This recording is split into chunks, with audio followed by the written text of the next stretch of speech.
Assalamualaikum, jumpa lagi dengan saya Juni Nisvianti. Kali ini dalam pelajaran kimia farmasi. Materi yang akan dibahas adalah entalpi dan perubahannya. Oh ya, jangan lupa untuk like dan subscribe channel saya ini ya, supaya saya makin semangat membuat video pembelajaran yang dapat membantu kalian dalam memahami materi pelajaran. Ayo kita belajar. Nah adik-adik, ketika kayu dibakar, pastinya dihasilkan sejumlah kalor. Kalor yang dihasilkan membuat keadaan sekitar menjadi panas. Tetapi ketika api sudah mati, maka lambat laun keadaan akan menjadi normal kembali. Nah, kenapa sih pembakaran kayu dapat membebaskan kalor? Dari mana sih kalor itu? Kemana nantinya kalor yang dihasilkan? Apakah kalor akan hilang begitu saja? Baik, pertanyaan-pertanyaan yang mungkin ada di benak kalian itu insya Allah akan saya usahakan untuk jawab di pembahasan kali ini. Pembahasan materi kali ini mencakup entalpi dan perubahan entalpi, sistem dan lingkungan, reaksi eksoterm dan reaksi endoterm, serta persamaan termokimia. Oh ya adik-adik, termokimia itu adalah ilmu tentang perubahan kalor atau panas suatu zat yang melibatkan proses kimia dan fisika.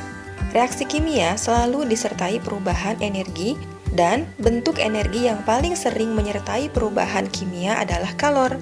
Jumlah kalor yang menyertai suatu reaksi kita sebut kalor reaksi.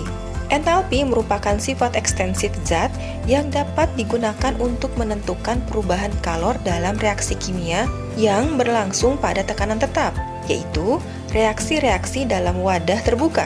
Sehingga entalpi adalah kalor yang terlibat dalam suatu reaksi kimia yang berlangsung pada tekanan tetap. Entalpi dinotasikan dengan huruf kapital H yang berasal dari huruf awal heat of content. Nilai dari entalpi sendiri tidak dapat diukur, namun kita masih dapat mengukur perubahan kalor yang terjadi pada saat reaksi berlangsung. Perubahan kalor yang terjadi dalam reaksi kimia disebut dengan perubahan entalpi atau delta H.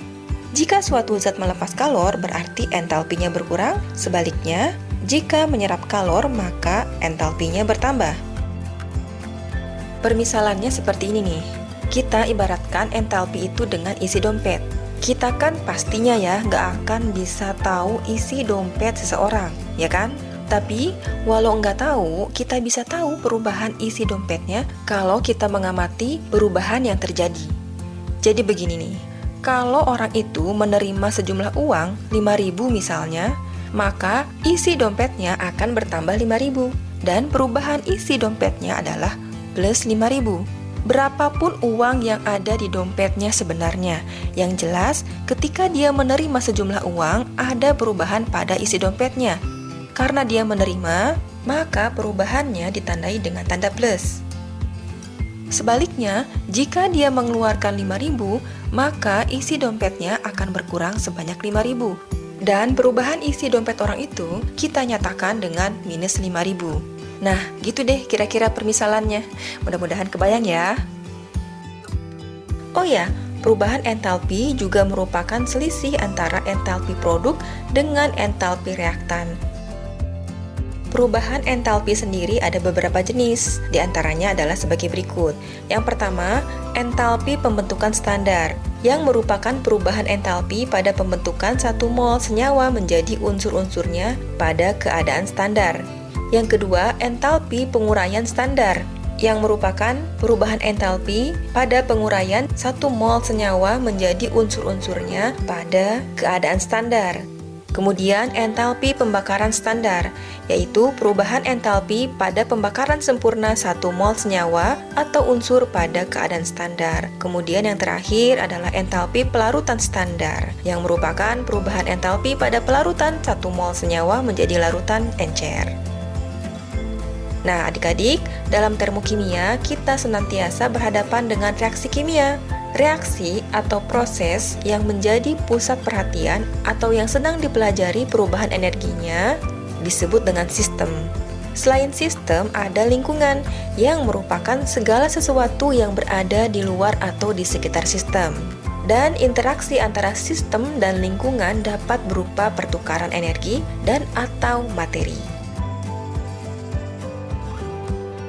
Berdasarkan jenis interaksi yang terjadi antara sistem dan lingkungan, sistem dibedakan atas 3. Yang pertama, sistem dikatakan terbuka jika antara sistem dan lingkungan terjadi pertukaran materi dan energi. Misalnya, kita memanaskan suatu cairan di atas api. Cairan ini adalah sistem dan dia melepaskan materi, dalam hal ini mungkin uap air ya, dari cairan tersebut. Dan kita juga bisa merasakan wadahnya panas ketika kita pegang, yang itu menunjukkan bahwa terjadi pertukaran energi panas antara sistem, dalam hal ini cairan, dan wadah yang merupakan salah satu bagian dari lingkungan. Kemudian, sistem dikatakan tertutup jika antara sistem dan lingkungan dapat terjadi pertukaran energi, tapi tidak terjadi pertukaran materi. Kita lihat pada gambar ini. Misalnya, dalam wadah ini terdapat cairan panas, dan wadahnya tertutup, sehingga menghalangi materi, mungkin dalam hal ini uap atau cairan ya, untuk keluar. Akan tetapi, kita masih bisa merasakan panas ketika kita menyentuh wadah karena masih adanya pertukaran energi. Sedang, sistem dikatakan terisolasi jika antara sistem dan lingkungan tidak terjadi pertukaran materi maupun energi. Kalian pasti tahu termos kan? Termos adalah salah satu contoh sistem terisolasi di mana ada bagian-bagian dari termos yang dapat mencegah terjadinya pertukaran materi dan energi antara sistem ke lingkungan maupun sebaliknya. By the way, sampai di sini masih mudah dipahami kan ya? Mudah-mudahan kalian bisa terus menyimak video ini tanpa kebingungan sama sekali ya. Ayo kita lanjut materinya. Pembahasan selanjutnya adalah tentang reaksi endoterm dan eksoterm. Reaksi endoterm adalah reaksi yang menyerap kalor atau reaksi yang memerlukan energi dari lingkungan ke sistem. Pada reaksi ini, kalor mengalir dari lingkungan ke sistem. Entalpi sistem juga bertambah, di mana entalpi produk lebih besar dari entalpi reaktan. Nah, perhatikan diagram tingkat energi ini. Untuk reaksi endoterm, entalpi hasil reaksi atau produk lebih besar. Misalkan ya, entalpi produknya 5 dan entalpi reaktannya misalkan 2. Berarti kita lihat entalpi sistemnya bertambah ya setelah terjadi reaksi. Yang awalnya 2 menjadi 5. Kemudian untuk perubahan entalpinya, kalau kita hitung menggunakan rumus delta H sama dengan HP dikurangi HR, maka delta H sama dengan 5 dikurangi 2, sama dengan 3. Angka 3 di sini berarti positif 3. Dan perubahan entalpi yang positif menyatakan bahwa reaksi tersebut adalah reaksi endoterm. Contoh reaksi endoterm adalah reaksi antara gas nitrogen dan oksigen. Dengan persamaan reaksinya seperti ini. Reaksi ini berlangsung pada suhu tinggi. Setelah reaksi berlangsung, suhu sistem mengalami penurunan sehingga kalor mengalir dari lingkungan ke sistem.